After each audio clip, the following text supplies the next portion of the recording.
안녕하세요, 트래블튜브. 오늘은 중동 사태로 백길이 막히자 아랍에미리트가 한국을 호출한 이유라는 주제로 이야기해보겠습니다. 미국과 이란의 갈등으로 인해 대형 군사전으로도 돌입할 수 있는 중동 사태에서 한국을 찾고 있는 나라가 있습니다. 바로 아랍에미리트인데요. 그들은 국가 생존에 달린 문제라고 하고 있습니다. 석유 부국인 아랍에미리트는 언뜻 봐서는 한국에게 급하게 도움을 요청할 부족함이 없어 보이기도 하는데요. 우선 그 이야기는 지난 2018년 한국과 아랍에미리트가 MOU를 맺는 시점으로 거슬러 올라간다고 합니다. 당시 아랍에미리트는 한국과 원전 수출 계약을 맺으며 콕 집어서 한 가지의 요청을 했습니다. 바로 한국에 벼농사를 지어달라고 요청한 것입니다. 국토의 대부분이 사막인 아랍에미리트는 식량을 반드시 다른 국가에서 수입해와야 합니다. 그중 가장 중요한 것은 주식으로 먹는 쌀입니다. 그러다 보니 아랍에미리트는 페르시아만, 호르무즈, 오만의 등을 거쳐오는 배를 통해서 이러한 쌀을 지금까지 수입해왔습니다. 대부분은 인도나 파키스탄으로부터 가져온 수입품인데 아랍에미리트 측은 이것은 자국의 생존과도 직결되어 있다며 오래전부터 매우 중요한 식량 수입의 루트로 생각해왔습니다. 그러나 미국과 이란의 갈등이 깊어지면서 중동을 둘러싼 해역에는 상선들이 매우 위험해진 것입니다. 지금까지 미국은 사우디에서 길목을 지키고 걸프만을 지켜줬습니다만 도널드 트럼프 대통령 체제로 들어서며 이러한 미국의 세계 경찰 모습은 급격하게 약화되며 주변 중동국들에게 비상이 걸리고 만 것입니다. 아랍에미리트는 이에 대한 해결책을 모색해 오던 차에 한국의 벼농사 기술이 가장 맞다고 여긴 것입니다. 결국 원전을 수입하는 대가로 한국의 벼농사 프로젝트를 요청할 정도로 그들은 간절했습니다. 우선 가장 중요한 이유로는 한국의 벼는 재배할 때 물이 많이 사용되지 않는다는 점입니다. 물이 부족한 사막에서는 이와 같은 환경적인 요소가 지금까지 가장 쌀 농사를 방해해온 요인입니다. 이것을 해결하기 위해 농촌진흥청은 모래미 40cm 아래에 부직포를 깔고 땅속에 관수시설을 설치했습니다. 그러나 아랍에미리트 땅이 척박하고 산성이 높아 벼농사가 성공하기란 여전히 매우 어려운 일이었습니다. 따라서 농촌진흥청은 이와 관련 아셈이라는 품종으로 아랍에미리트에 벼를 심기로 결정했습니다. 엄선되어 선정이 된 이 벼는 초기에는 황변이 되는 문제가 있었으나 결국엔 무난하게 자라났습니다. 지금까지 사실상 불가능하다고 여겨진 사막의 벼농사가 한국에 의해 정착될 순간인 것이죠. 오는 4월에 수확을 한다면 앞으로 점점 이러한 벼농사를 확대해 나갈 수 있다는 관측이 됩니다. 이것이 국토의 97% 이상이 사막인 아랍에미리트의 대량 생산으로 쌀이 성공적으로 재배가 될 경우에는 아랍에미리트뿐만 아니라 주변 사우디나 다른 사막 국가에 훌륭한 식량 자원으로 사용될 수 있는 것입니다. 이와 비슷하게 아프리카에도 통일벼 등이 말라위와 말리 등에서 시험 재배를 거치고 있다고 전해집니다. 모두 한국의 벼농사 기술을 전해받고 기존 생산량보다 두세 배 많은 수확을 거두고 있는 나라들입니다. 이와 같이 중동의 위기를 기회로 바꿔주고 있는 한국의 벼농사 기술이 세계적인 식량 문제 걱정을 덜어주고 있습니다. 트래블튜브 여기서 마치겠습니다. 감사합니다. 코로나19 팬데믹 상황에서 한국 제약, 바이오 기업들이 주목받고 있다. 국내 기업이 기존 유행병을 진단하는 방식을 차용해 2주 만에 코로나 진단키트를 제작하자 미국, 중국, 남미 등 세계 100여 개국에서 러브콜을 보냈다.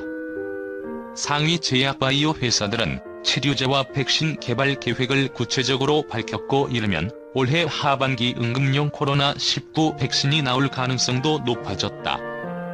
전지구적 위기 앞에서 한국 제약, 바이오 업계는 전례 없는 협업을 선택했다.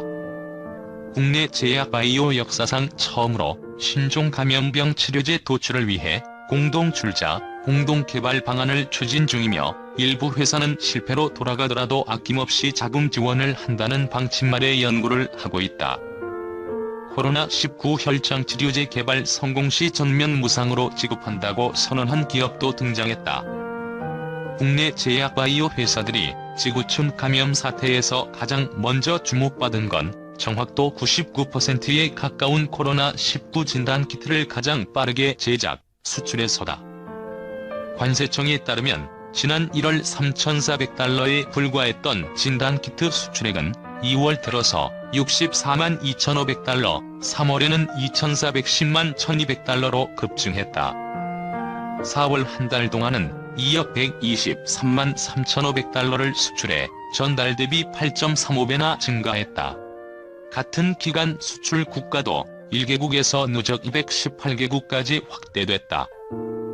코로나19 유행으로 산업 전반이 얼어붙었지만 국내 바이오 의약품과 진단키트 등 K-방역 품목 덕분에 1분기 보건산업 수출액은 나홀로 선방했다. 지난 1월부터 3월까지 총 43억 8,200만 달러를 수출, 전년 동기 대비 22.5% 증가했는데 같은 기간 자동차, 디스플레이, 석유화학 증감폭과 비교된다. 식품의약품안전처에 따르면 국내에서 수출용 허가를 받은 코로나19 진단키트는 46개사 72개 제품이다. 여기엔 국내에서 긴급 사용 승인을 받은 6개사도 포함돼 있다. 미국 식품의약국으로부터 긴급 사용 승인을 받은 곳도 4월 이후로 늘어나고 있다. 오상 헬스케어가 지난 4월 18일 국내 기업 중에는 최초로 FDA로부터 긴급 사용 승인을 받았고 이후 시젠, SD 바이오센서, 시선 바이오머티리얼스, 랩지노믹스, 진매트릭스, 바이오코아가 뒤를 이었다. 중국 정부가 7일 신종 코로나 바이러스 감염증에 대한 광범위한 보고서를 내놓고 자국 대응이 성공적이었다며 자화자찬했다. 중국 국무원은 이날 펴낸 코로나19와의 싸움이란 백서에서 코로나19가 빚은 글로벌 팬데믹은 지난 한 세기 동안 인류가 겪은 가장 광범위하고 전례 없는 엄청난 질병이라고 규정했다. 이어 중국은 이를 막기 위한 대대적 전쟁에 나섰다고 운을 띄웠다. 백서에 따르면 중국 본토에서 올해 5월까지 총 8만 3,017명 확진자가 발생해 4,634명이 사망한 것으로 나타났다. 확진자 가운데 건강을 되찾은 사람 수는 총 7만 8,307명. 국무원은 완치율 94.3%를 기록했고 특히 코로나19 환자가 집중 발생한 후베이성에서는 80세 이상 환자 3천여 명이 완치했다고 서술했다. 국무원은 완치 비결로 단연 중국 공산당의 결단력을 꼽았다. 백서는 중국 공산당이 보여준 강력한 리더십이 코로나19 바이러스를 신속하게 억제하는 기초가 됐다. 공산당이 신속하게 위기에 대응해 옳은 결정을 내렸고 강력한 대응 조치를 취했다. 그 배경에는 인민 중심 통치 철학과 잘 정비된 조직이 있었다고 자평했다. 중국의 바이러스 확산을 막기 위해 필요한 정보를 제공하지 않고 정보 공개에도 늦장을 부렸다는 세계보건기구 주장에도 정면으로 반박했다.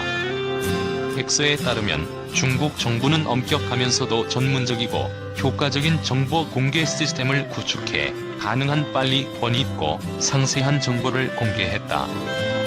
어떤 정보도 감추거나 축소 보고 또는 지연 보고한 적이 없다고 강조했다. 앞서 미국 정보당국과 복수의 WHO 관리들은 WHO가 지난 1월 개최한 내부 회의 녹취록을 인용해 중국 정부 연구소는 다른 연구소가 코로나 바이러스 유전자 지도를 바이러스학 웹사이트에 발표한 후에야 이를 공개했다. 중국이 코로나 바이러스 정보를 완전히 해독한 후 일주일 이상 바이러스 유전자 지도를 공개하지 않고 틀어쥐고 있었고 다른 국가들과 코로나 바이러스가 어떤 위험을 내포한지 평가하는데 충분한 데이터를 공유하지 않았다고 지적했다. 그러나 국무원은 이런 비판에 아랑곳하지 않고 백서에서 코로나19에 대응하기 위해서는 전 세계가 협력해야 한다고 촉구했다. 백서는 단결한 곧 힘이다. 세계는 이 전쟁에서 승리할 것이라고 강조하면서 중국은 모든 사람들을 위한 글로벌 보건 공동체를 지지하며 전 세계인들을 위해 백신을 개발할 것이라고 끝을 맺었다. 국내에서 최초로 신종 코로나 바이러스 감염증 백신 임상시험 허가를 받은 미국 제약사 이노비오가 국내 코스닥 상장사 진원생명과학의 자회사를 상대로 법적 대응에 나섰다. 진원생명과학의 미국 자회사 VGXI가 코로나 백신 대규모 생산에 필요한 중요한 정보를 넘기지 않는다는 이유에서다. 3일 블룸버그에 따르면 이노비오는 이날 진원생명과학과 이 회사의 미국 자회사 VGXI를 상대로 미국 펜실베니아주 법원에 고소장을 제출했다. VGXI는 이노비오의 코로나 DNA 백신 연구 개발에 참여하고 백신의 생산을 담당한 회사다. 이노비오가 VGXI 측에 제기한 문제는 VGXI가 부당하게 제조 정보 공유를 하지 않고 있고 이로 인해 백신의 생산량 확대가 가로막히고 있다는 것. 이노비오는 VGXI가 백신을 대량으로 제조할 능력이 없으면서 관련 정보를 제공하지 않는다. VGXI가 백신을 만드는 데 필요한 제조 과정 관련 정보를 이노비오에 넘겨야 한다고 주장했다. VGXI는 이 정보가 영업비밀이라고 주장한다. 이노비오는 고소장에서 VGXI가 이노비오로부터 더 많은 돈을 받아내기 위해 백신을 인질로 잡고 있다고 주장했다.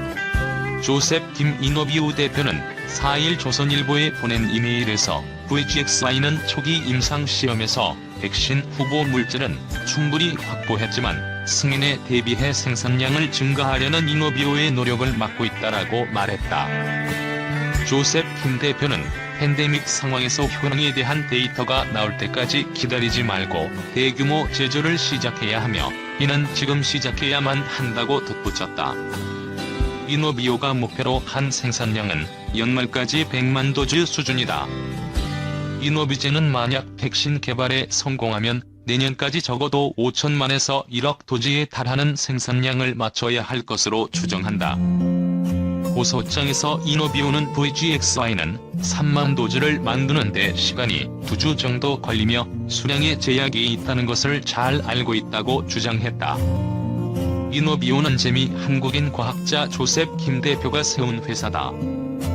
조셉 김 대표는 지난 3월 길리어드 사이언스, 존슨앤존슨, 글락소스미스클라인 같은 대형 글로벌 제약사 대표들과 함께 미국 백악관서 열린 코로나19 회의에 참석해 트럼프 대통령에게 적극적인 지원이 필요하다고 요청해 인지도를 높였다. RNA 백신을 만드는 모더나와 달리 이노비오는 DNA 백신을 만든다. DNA 백신은 RNA와 달리 상온 보관이 가능할 정도로 안정성이 높아 의료 인프라가 약한 저개발국에 적합한 것으로 알려졌다. 앞서 전염병 대비 혁신연합은 코로나 백신 개발을 위해 지난 1월 이노비오와 $900만 지원 계약을 맺었다. 지난 4월 말부터 이노비오는 미국에서 코로나 백신 1차 임상시험에 들어갔다. 지난달 20일 로이터를 포함한 외신들은 미국 제약업체 이노비오가 개발 중인 코로나 바이러스 감염증 백신이 쥐와 기니피그를 대상으로 한 동물 실험에서 항체를 형성했다는 긍정적인 시험 결과를 보도했다. 재미 한국인 과학자 조셉 김 대표가 창업한 이노비오는 이달 중 미국 임상을 바탕으로 해당 백신이 인간의 몸에도 항체를 형성하는지 가늠할 수 있는 중간 결과를 발표할 예정이다. 앞서 지난 3일에는 국내 식품의약품안전처로부터 임상 1상과 2상을 허가받았다. 조셉 김 대표는 이날 이메일에서 한국에서 진행되는 코로나 백신 임상시험은 국제백신연구소 서울대와 진행하며 진원생명과학은 참여하지 않는다고 밝혔다. 4일 진원생명과학 관계자는 VGXI에서 내일 관련 내용에 대한 공식 입장을 밝히겠다고 말했다.